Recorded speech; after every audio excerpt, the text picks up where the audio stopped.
Safaricom. Okay, sasa nilikuwa naulizaje? Mnajua kuanzia Januari 2025 mpaka sasa tuko tunaelekea 2026. Mimi nimekuwa mteja wenu namba 1 sana. Na sasa siku ya Christmas imeelekea na mimi sina hata nguo ya Christmas. Nilikuwa naomba kama kuna uwezekano wakati mnasema ati mnasawadi watu wateja wenu mnikumbeke na mimi ninunulie nguo ya Christmas. Na ungangano na nyama kwota. Wacha hello?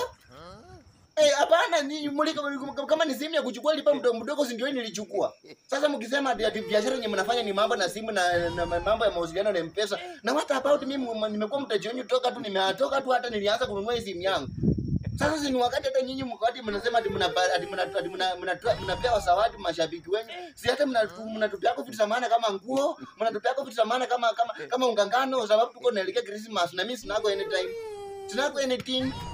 Hello? Mko mnanipata Safaricom?